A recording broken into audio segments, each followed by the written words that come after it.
Il y a pas mal dans l'écriture, il y a beaucoup de dialogues. Donc, finalement, c'est très scénarisé comme bouquin. Alors, qu'est-ce que tu appelles scénarisé? Je sais pas, ce que je veux dire, c'est moins littéraire, c'est moins. Alors, c'est assez cash dans. l'écriture de scénario, c'est très factuel, ça n'a pas de métaphore. Ça doit Ouais. être très. Il entre, il ouvre la porte, il s'assoit. Mais- et puis bon. Mais Moi, on c'est sent quand des même. fois un peu ça dans certains. Pourtant, ce qui m'intéresse dans l'écriture romanesque, c'est justement de travailler le langage, de travailler les mots. Je suis d'accord, Donc, tu vas plus fort que. C'est quand même un roman, bien sûr, Mm. c'est beaucoup plus fort que sur un scénario. Ceci dit, il y a ce côté concis quand même. Alors, sur les dialogues, oui. Ouais. Parce que les dialogues, je pars du principe que, sauf qu'on est en interview comme ça, dans la vie quotidienne, on fonctionne plutôt par phrases courtes, souvent par phrases même pas terminées, et que on fait passer une intention et du sens à travers finalement une sorte de pochoir de mots qui ont l'air d'être très cohérents, mais si on les met à plat par écrit, on s'aperçoit qu'en fait on avance à vue et c'est jamais totalement bouclé. J'essaye de retraduire ça avec le dialogue, donc ça donne des phrases effectivement très courtes, il n'y a pas... voilà, ils vont pas dire ça donne du rythme. et ça donne du rythme, et je pense que ça s'approche au plus près des flux de pensée des personnages aussi. Et c'est quelque chose que tu arrives à faire de manière assez naturelle? Non, c'est du travail, Ouais. mais finalement, je préfère ça. Moi, justement, les non-dialogues explicatifs, ça m'ennuie assez. Quel retour tu as déjà sur ce livre? Pour l'instant, très positif. Et surtout, je suis content parce que le projet est compris comme il doit l'être. C'est-à-dire, on voit tout à fait l'humour noir, le second degré, parce qu'évidemment, quand je dis que je me mets en scène, même si c'est finalement un détail, on va dire, mais pour qui tu te prends, on s'en fout de ta vie, et je suis le premier à considérer qu'on a raison de s'en foutre, et d'ailleurs, ça n'est totalement pas moi, j'ai vraiment travaillé quelque chose sur voilà, pour jouer avec le lecteur à chaque fois sur qu'est-ce qui est vrai, qu'est-ce qui est pas vrai. Et ça, c'est bien compris, donc effectivement, c'était le premier objectif, et donc, voilà, ça marche bien, on me dit, ça questionne, on se demande ce qui est vrai, ce qui est pas vrai, et ça crée un jeu. Donc voilà, ça crée. Alors c'est pas un roman à clé, ça devient un roman à tiroir, mais pas à clé. C'est-à-dire, on n'est pas paumé quand on est. Et donc. Puis on le lâche pas, quoi. Bah ça, tant Non, mieux. mais ça vraiment, hein, c'est très efficace.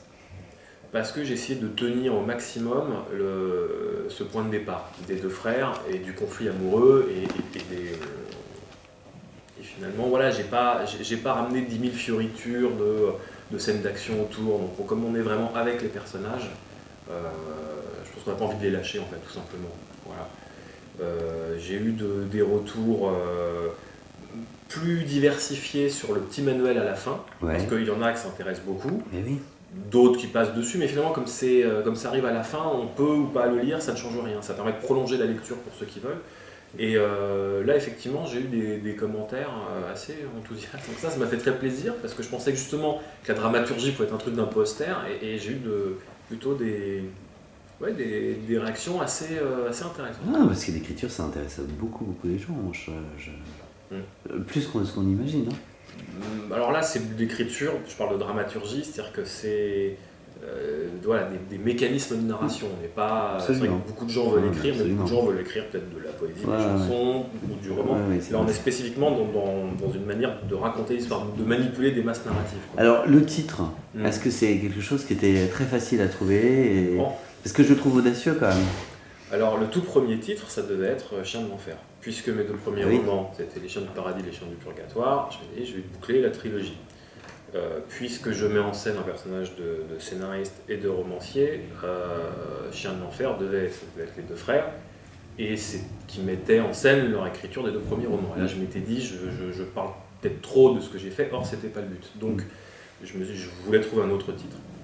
Et c'est venu au fur et à mesure de conversation avec Stéphane Carrière, mon éditeur. Et à un moment donné, je lui ai proposé le manuel de dramaturgie comme sous-titre. Et il m'a dit, donc le titre, genre Les Chiens de l'enfer, entre parenthèses, manuel de dramaturgie. Et voilà, c'est parti de là. Il m'a dit, là, voilà, t'es trop entre les deux, il faudrait être plus franc. Et je lui ai proposé ça, manuel de dramaturgie à l'usage des assassins. Et là, tout le monde a dit, mais voilà, on a le titre. Et c'est vrai que maintenant, il y a une sorte d'évidence, quoi. Et en plus, il y a... il y a un univers différent, du coup, proposé avec la couverture. Oui, voilà. Et la couverture, on a mis du temps à la trouver. Et l'illustration est de Win Schultz, qui est un auteur que j'adore. qui est un auteur de bande dessinée, qui signe aussi sous son nom Vincent Paronneau des films au cinéma. Il a co-réalisé Persepolis. C'est vraiment quelqu'un dont j'aime beaucoup le travail. Et alors avoir un de ses dessins en couverture, et puis voilà, ça, je trouve que ça valorise le titre, ça raconte aussi un peu l'ambiance. Voilà. Absolument. Jérôme, le temps est déjà nous a filé entre les doigts, c'est fait. Juste une dernière question, j'imagine que vous continuez d'écrire. Oui.